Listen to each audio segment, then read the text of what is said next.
우리가 잘 아는 대로 존 웨슬리는 18세기를 산 사람입니다. 1703년에 태어나서 1792년에 부름을 받았으니까요. 그는 88세를 살면서 목사로서, 신학자로서, 전도자로서, 실천적 신앙인으로서, 그리고 사회 개혁가로서 가장 중요한 것은 이 땅에 메소디스트라고 하는 감리교회를 탄생시켰어요. 그가 살았던 18세기 영국 사회는 도시화와 산업화로 인해서 인구가 도시로 집중하면서 많은 문제를 안게 됩니다. 윤리와 도덕이 타락하고 정치와 종교가 부패하고 빈부 격차가 극심해지고 음주, 방탕, 사치, 음란이 지배하는 사회가 되었습니다. 어느 정도였느냐? 런던 도시의 4분의 1이 술집이었어요. 밤에는 도시의 깡패들이 들끓어서 밖을 마음대로 다닐 수가 없었어요. 그런 가운데 존 웨슬리와 감리교 운동은 피 한 방울 흘리지 아니하고 수많은 영혼들을 구원했고 영국 사회를 죄악에서 건져낼 수 있었어요. 이 감리교 운동이 18세기에서 영국을 변화시켰고 19세기 미국으로 건너가서 미국을 변화시켰고 폭발적인 영적 대각성과 부흥운동을 일으킨 거예요. 그리고 그 운동의 영향으로 지금부터 130여 년 전에 감리교 복음이 이 땅에 들어오게 돼요. 수많은 젊은이들이 교회에서 은혜를 받고 일생을 하나님 앞에 헌신하기로 결단을 합니다. 목사, 의사, 간호사, 사회복지사, 그 사회에서 엘리트 그룹들이 은혜를 받고 전 세계로 복음을 들고 나가게 된 것이고 그 결과로 이 땅에까지 복음이 전파되고 오늘 우리가 여기까지 오게 된 겁니다. 존 웨슬리가 한평생을 설교하고 그리고 말을 타고 다니면서 복음을 전했는데 그의 설교와 목회의 핵심을 한마디로 말한다면 오늘 설교 제목입니다. 하늘 가는 길. 하늘 가는 길. 웨슬리는 사람들에게 하늘 가는 길을 분명히 제시하고 안내했어요. 웨슬리가 이렇게 말했습니다. 나는 단 하나 하늘 가는 길을 알고 싶다. 어떻게 해야 그 행복한 해안에 무사히 도착하는 것을 알고 싶다. 하나님은 그 길을 알려주시기 위해 자신을 스스로 낮추셨으며 끝내는 하늘로부터 오셨다. 하나님께서 인간의 몸을 입으시고 자신을 낮추시고 이 땅에 오신 가장 중요한 이유, 우리들에게 하늘 가는 길을 알려주시는 거죠. 사실은 하늘 가는 길은 예수님의 교훈과 삶 속에 다 들어있지. 웨슬리는 그것을 구체화했을 뿐입니다. 구체화. 요즘 내비게이션이 없으면 먼 길이나 낯선 길을 운전해 가기가 쉽지 않아요. 여러분, 우리 그리스도인들은 순례자입니다. 교회는 순례하는 하나님 나라 백성들의 공동체입니다. 순례의 최종 목표가 어디입니까? 우리는 지금 순례의 길을 걸어가고 있는데 이 순례의 길의 목적지가 어디예요? 하나님. 그리고 영원한 하나님 나라. 이게 우리의 순례의 목적지. 이 목적지를 알지 못하면 헛고생합니다. 하나님, 그분 자신.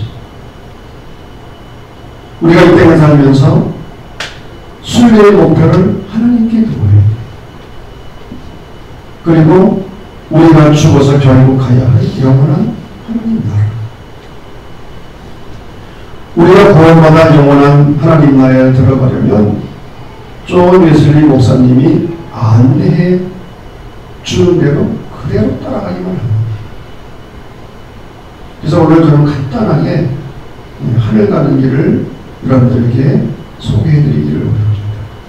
여러분, 인간이 가지고 있는 근본적인 문제가 무엇입니까? 한마디로 죄의 문제죠. 죄로 말미암아 인간에게 고통과 두려움이 왔고 시기와 원망, 불안과 염려, 심지어 미움과 살인, 그리고 영적인 죽음의 문제까지 발생하게 되었어요.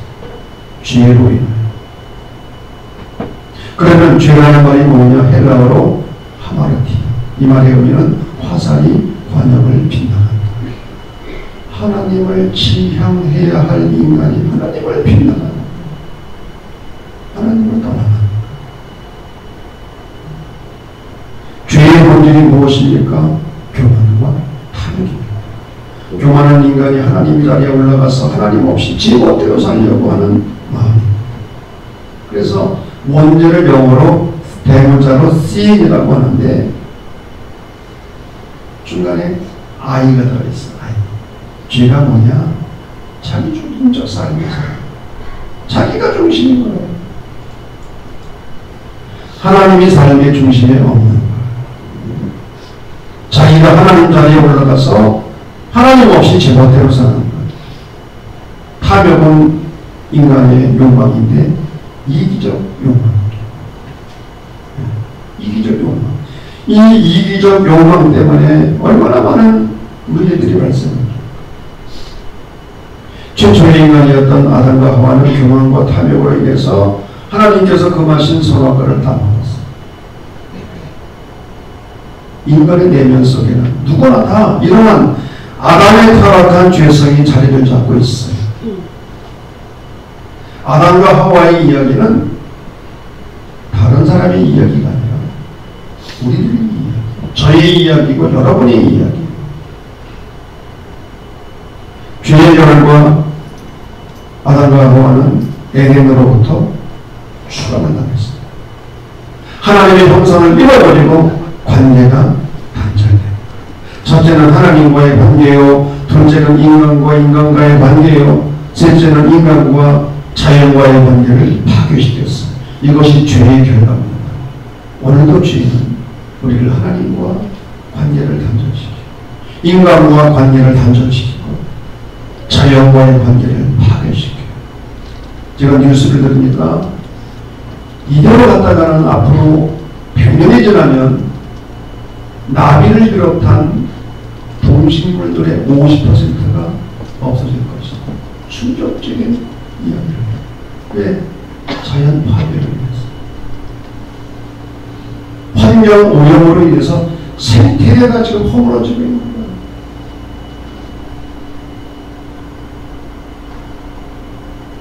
인간이 가진 딜레마가 있습니다. 무엇입니까? 문제를 알지만 그 문제를 해결할 수 없는 내 병을 알지만 그 병을 고칠 수 없는 거예요. 그래서 사도 바울은 탄식했습니다. 오호라 나는 권고한 사람이로다. 누가 나를 이 사망의 몸에서 건져내랴. 범죄하고 타락한 인간. 그래서 하나님과 관계가 단절된 인간이 어떻게 하면 하나님과 끊어진 관계를 회복할 수 있을 것인가. 이것이 종교의 핵심입니다. 다른 말로 말하면 타락한 인간이 어떻게 구원을 받을 수 있을 것인가. 그런데 이러한 인간들에게 하나님의 은총이 주어집니다. 어떻게 구원을 받을 수 있는가? 구원은 선행 은총에서부터 시작됩니다. 프리미니언 그레이스, 먼저 베풀어 주시는 은혜. 이 은혜는 인간을 구원으로 인도하기 위한 하나님의 선행적 행. 이 은총은 믿음보다 앞서는 은총입니다. 그래서 이 은총은 우리가 믿음을 갖기 전에도 우리 안에서 역사하시는 은총입니다. 이 은총은 하나님의 형상을 잃어버리고 완전히 타락한 인간이 양심을 통해서 희미하게나마 하나님의 뜻이 무엇인지를 깨닫게 하고 순간적이나마 하나님께 대한 죄책감을 갖게 하고 누가복음 19장에 나오는 삭개오 부자요 세리장인 삭개오 사람들로부터 손가락질을 받았어요. 그야말로 망대를 당했어요. 그런데 이 삭개오는 마음속에 예수님을 만나고 싶다. 내가 예수님을 만나야 되겠다.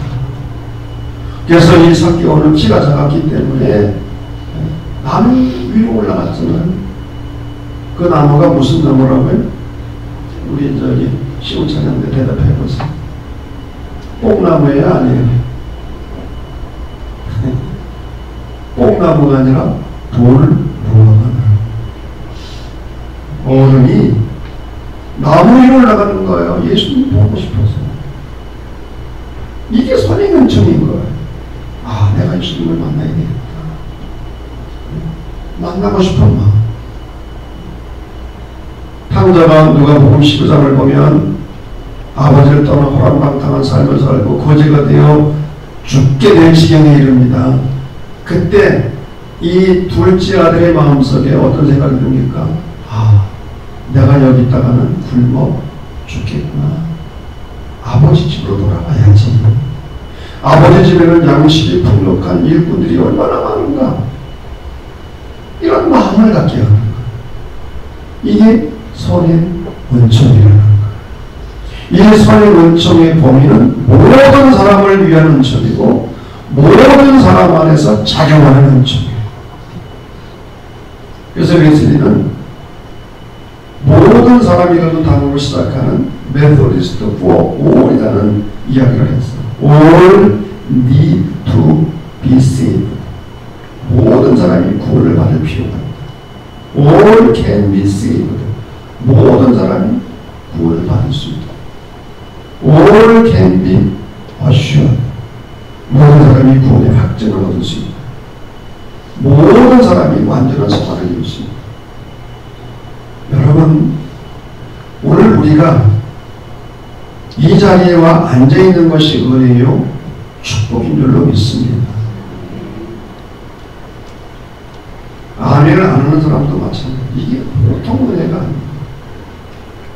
우리가 어떻게 여기까지 와 앉아있을 수 있게 되었는가? 먼저 베풀어 주신 은총 때문에. 아멘. 내가 믿음이 있어서, 내가 잘나서, 내가 남보다 똑똑해서가 아니라 먼저 베풀어 주신 하나님의 은총 때문에, 이 선행 은총 때문에 우리가 이 자리에 여기까지 오게 된 줄로 믿습니다. 자, 그러면 그 다음으로는 회개와 믿음입니다. 회개는 종교의 현관이고 믿음은 종교의 문이다. 여러분, 오늘 이 예배당에 들어오기 위해서는 반드시 현관을 거쳐서 문을 열고 들어왔어요. 현관과 문을 통과하지 않으면 구원의 집에 들어갈 수가 없는 거예요. 그래서 회개가 중요한 거예요. 회개가 뭐냐? 지정의의 변화다. 지적인 면에서 자신이 주인임을 깨닫는 거예요.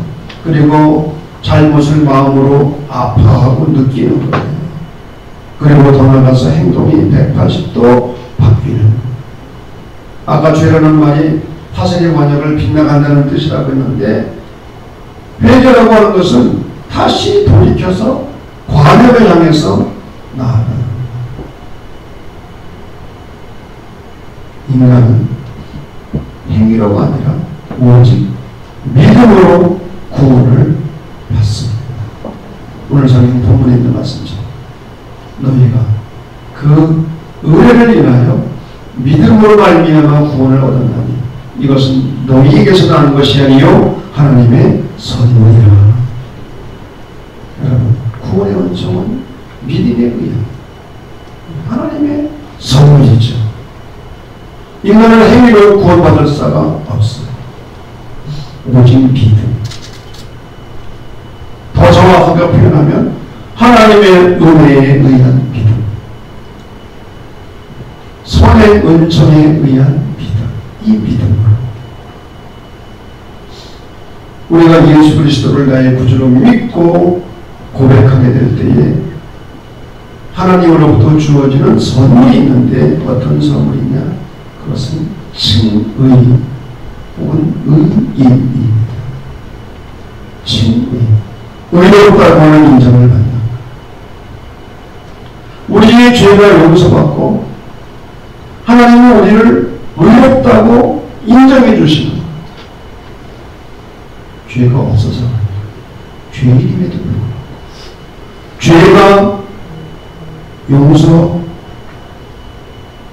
용서되어지고 그리고 하나님은 우리를 의인이라고 마치 법정에서 재판관이 죄를 향하여 당신은 무죄입니다.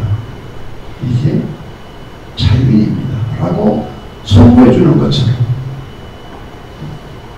하나님의 은혜에 의한 믿음으로 인해서 마귀의 자녀가 하나님의 자녀가 되고 죄의 종이 하나님의 종이 되는 율법의 노예가 자유인이 되는 것. 그리고 이 칭의와 더불어 거듭남이 동시에 일어나는 거예요.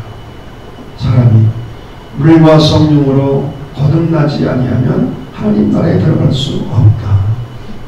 거듭남. 이 보험이 여러분 거듭나게 되면 거듭남이란 뭡니까? 씨앗이 싹이 되는 거예요. 싹이 되는 그러면 이 싹이 자라서 꽃을 피우고 열매를 맺게 되는 거예요. 이게 거듭남이에요. 여러분 거듭나지 않았는데 믿음이 성장할 수가 없는 거예요. 거듭남을 통해서 이 거듭남은 영적인 출생이라고 말할 수 있는데 비로소 숨을 쉬게 되고 음식을 먹는 겁니다. 다시 말하면 영혼의 호흡인 기도를 하게 되고 하나님의 말씀을 읽고 먹게 됩니다. 죄송한 이야기지만 거듭나지 아니하면 기도할 수 없어요. 죄송한 이야기지만 거듭나지 않으면 하나님의 말씀을 갈망할 수도 없고 이해할 수가 없어요. 거듭나지 않았는데 어떻게 말씀을 먹게 됩니까? 출생하지 않았는데 어떻게 음식을 먹게 됩니까? 저와 여러분들은 예수 그리스도를 나의 구세주로 믿고 고백함으로 말미암아 의롭다는 인정을 받았고 한 걸음 더 나아가 거듭난 사람들인 줄로 믿습니다. 그러니까 이 주일날 놀러 가지도 않고 와서 예배를 드리고 그렇지. 산으로 들러 놀러 가기가 얼마나 좋아요.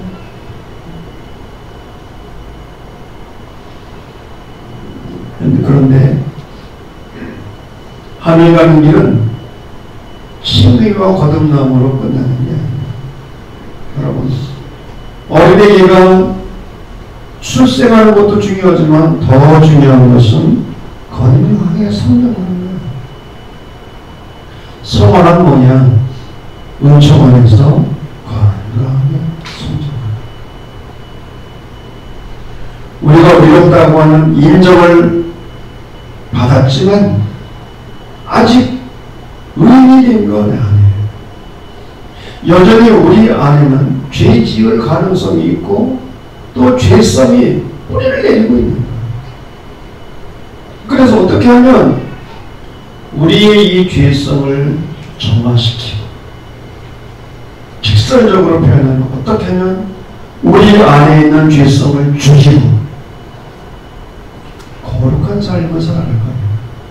내가 거룩하니 너희 거룩하라고 하나님께서 말씀하셨어요. 우리는 거룩의 길을 걸어가야 되는데 우리 안에는 거룩이 없는 거예요. 그래서 여러분 거듭난 사람들의 목표가 무엇입니까? 끊임없이 나를 정화시키고 나를 죽이는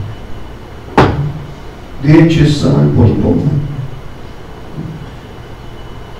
가장 높은 곳에서 가장 낮은 곳까지 내려오신 그리스도를 바라보면서 끊임없이 나를 부인하고 부정하고 죽이고 포기하고 아멘 안 해도 버리고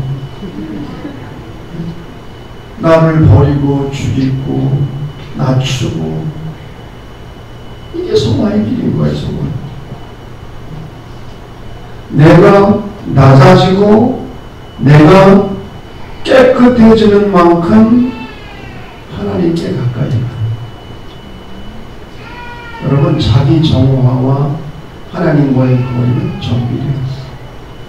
우리가 깨끗한 만큼 낮아지는 만큼 하나님과 가까운 관계에 있는 거죠. 그런데 이 성화에는 개인적인 성화와 사회적인 성화가 있습니다. 한 개인이 개인적으로 깨끗하게 되고 사사하게 되는 것 중요하지만 더 중요한 것은 그 사회에 속해 있는 사회가 부정하고 타락하였다고 한다면 깨끗한 인간이 될 수 없는 거죠. 왜 이 사회가 잘못되었는데 좋은 열매를 거두기 위해서는 먼저 좋은 나무가 되어야지만 그 다음으로 나무가 심겨져 있는 토양이 좋아야 하고 병충해를 막아줘야 하고 그래서 개인적 성화에서 사회적 성화로 나아가야 되는 거예요. 웨슬리와 감리교 운동이 영국 사회를 변화시킬 수 있었던 것은 개인 성화에 그친 게 아니에요. 사회 성화로 나아갔기 때문에 이 사회를 변화시키는 그런 일을 했기 때문에 가능했던 거예요. 일찍이 미국의 그리스도교 윤리학자였던 라이널드 리버가 도덕적 인간과 비도덕적 사회에서 이야기했어요. 아무리 개인이 도덕적이라 할지라도 사회가 비도덕적이면 개인은 도덕적일 수 없다는 거예요. 예를 들면 아무리 착한 사람이라 할지라도 해적선에서 일을 하게 되면 악을 행하는 거예요. 그래서 잘못된 사회 악과 제도를 바꿔야 된다는 거예요.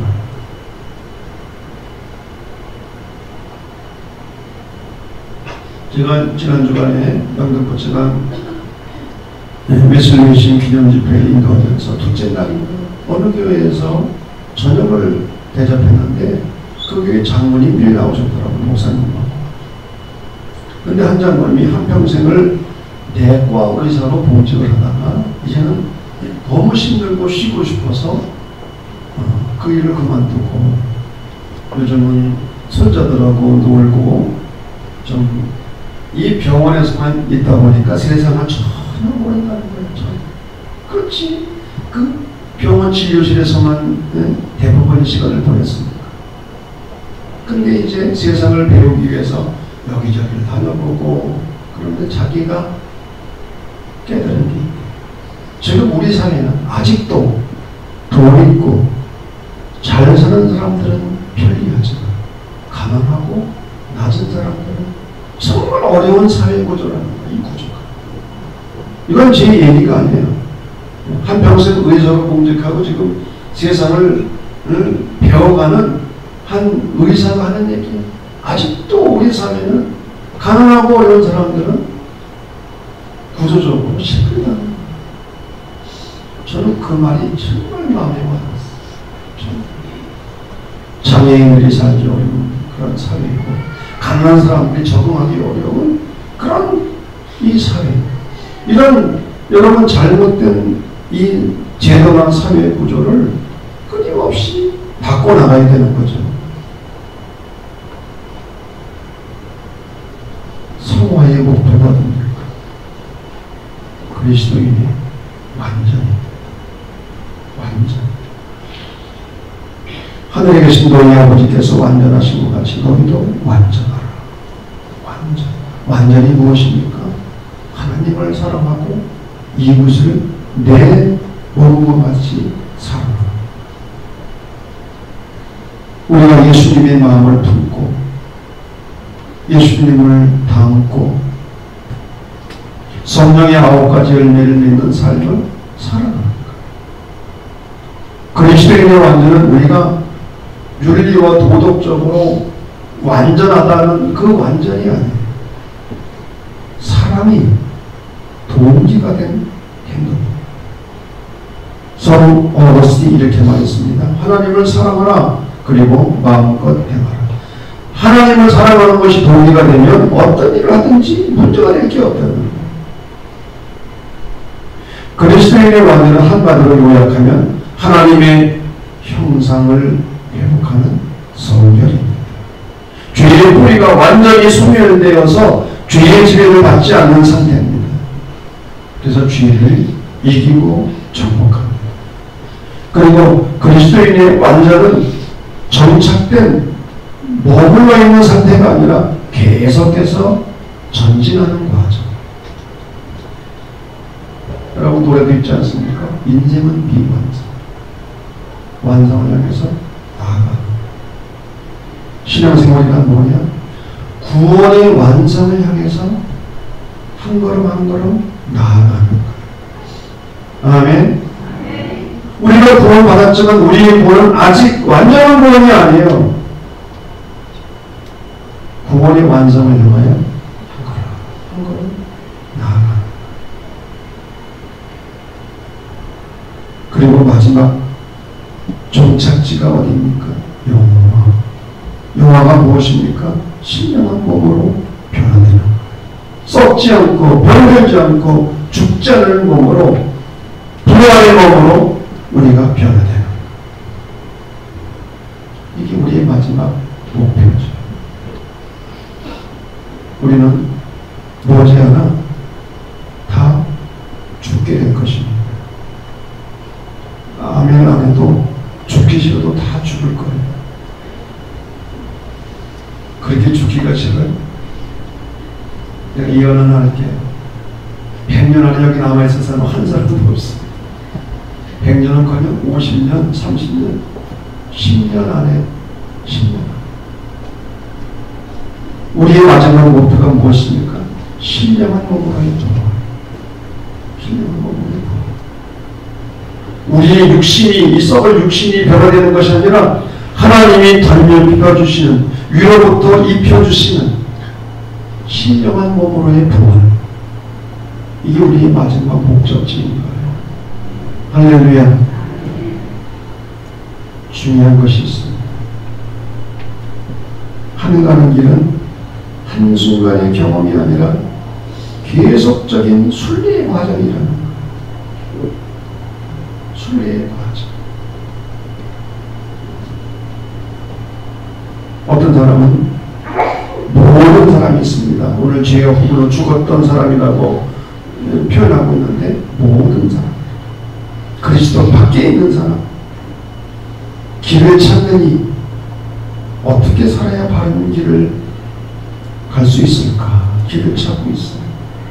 회개하니, 용서받으니, 거듭나니, 성화 중에 있느니, 완전을 향하여 나아가느니. 중요한 것은 이 모든 길에, 하늘 가는 길에 우리에게 필요한 것은 하나님의 은총이다. 길을 찾는 이에게는 선의 은총이 필요하고, 회개하는 이에게는 칭의의 은총이 필요하고, 용서받은 이에게는 거듭남의 은총이 필요하고, 거듭난 이들에게는 성화의 은총이 필요하고, 성화 중에 있는 이들에게는 완전의 은총이 필요하다. 우리에게 하나님의 은총이 아닙니다. 우리는 이 순례의 길을 걸어갈 수가 없는 것.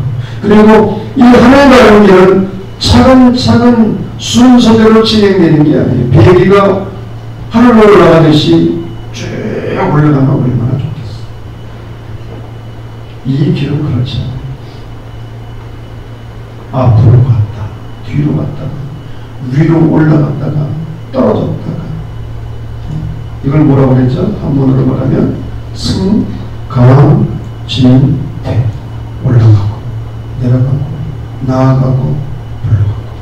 불규칙한 나사람의 곡선을 그리는 것. 이게 우리가 가는 지금 이 순례의 길이에요. 중요한 것은 앞으로 나아가는 거예요. 아멘. 이 길은 주님의 은총이 없이는 갈 수 없는 길인데, 우리가 은총을 받기 위해서 우리에게 주어진 수단들이 뭡니까? 기도가 많았어. 그리고 성례전, 예배. 이 성례전과 예배. 우리는 은총을 힘입기 위해서 인간 편에서 해야 될 일이 있어요.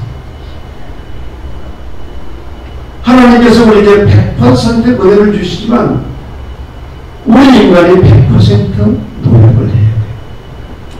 이걸 신인 협동설이라고 합니다. 하나님이 은혜를 주셔야 되지만 그 은혜를 받기 위해서 인간 편에서 해야 될 일이 뭐냐? 끊임없는 훈련입니다. 웨슬리가 말했습니다. 훈련하라, 매진하라. 그렇지 않으면 당신은 평생 쓸모없는 사람이 될 것이다. 여러분, 훈련을 해도 되고 안 해도 되는 게 아니에요. 해야 돼요. 훈련 없이 되는 것은 아무것도 없어요. 훈련이란 뭐냐? 하나님이 역사하실 수 있도록 우리가 기회를 드립니다. 아니, 은혜를 받으려면 은혜전에 참석을 해야 되는 게 아니에요. 일단은 하나님께서 역사하실 수 있도록 그릇을 준비해야 하죠. 하늘 가는 길은 혼자 갈 수 없는 길입니다. 그런 말이 있지 않습니까? 가까운 길은 혼자 가지만 먼 길은 혼자 갈 수 없다. 하늘 가는 길은 먼 길이에요. 쉬운 길이 아니에요. 혼자 갈 수 없는 길이에요. 그래서 우리에게 교회라고 하는 신앙 공동체를 선물로 주셨습니다. 교회는 구원의 완성을 향해 나아가는 순례하는 하나님 나라 백성들의 공동체. 그러므로 이 공동체에 속해 있을 뿐만 아니라 이 공동체를 사랑하고 소중히 여겨야 됩니다. 그리고 공동체 가는 훈련에 우리는 최선을 다해서 참여해야 돼요. 바라기는 순례하는 하나님 나라 백성들의 공동체인 이 평전교회를 통해서 구원의 완성을 향한 순례를 실족하지 않고 끝까지 걸어가기를 주의 이름으로 간절히 축원합니다. 제가 젊은 시절 가졌던 고민이 있었어요. 한 번 구원받고 하나님의 자녀가 되고 하나님의 백성이 되었으면 구원에서 탈락이 되는가 내는가. 우리가 예수를 믿다가 예수를 믿지 않으면 구원에서 제외가 되는가 안 되는가. 그런데 한쪽에서는 된다는 거야. 특별히 구원파라고 하는 것은 말할 것도 없고 일부 장로교에서도 지금도 마찬가지. 구원은 끝까지 그걸 견인이라고 그러는데 견인 끝까지 유지가 된다는 거예요. 저는 여기서 굉장히 고민했어요. 우리의 구원은 정말 내 믿음과 상관없이 한번 구원받으면 끝까지 유지되는 건가? 저는 신앙 공부해서 알았어요. 우리 감리교 신학은 안 해. 노예. 믿음에서 이탈되고 떠나게 되면 구원에서 멀어진 것이죠. 여러분, 구원은 하나님을 향한 순례라고 했는데 아니 그 길에서 벗어났는데 어떻게 구원을 받을 수 있어요? 그 길을 끝까지 걸어가야지. 그래서 저 앞에 유인물에도 그런 표현을 제가 했는데 탈선은 은총의 실패가 아니라 의지의 실패다. 탈선했어요. 구원의 길에서 이탈했어요. 하나님이 은총이 실패한 것이 아니라 자기가 의지적으로 실패했다. 하나님 100%, 인간 100%. 하나님이 아무리 은총을 내려주셔도 100% 인간에게 책임이 있는 거예요. 인간은 책임적 존재잖아요. 여러분, 하나님이 주시는 100% 은총, 더 나아가서 100% 우리의 책임. 그래서 은총 안에서의 책임을 강조하는 이 조화와 균형을 말하는 것이 미친짓입니다. 모쪼록 구원의 길에서 이탈하지 아니하고 끝까지 신령한 몸으로 우리가 하나님 앞에서 변화될 때까지 이 구원의 길을 끝까지 걸어갈 수 있는 은혜가 우리 모두에게 있어지기를 주 이름으로 간절히 축원합니다.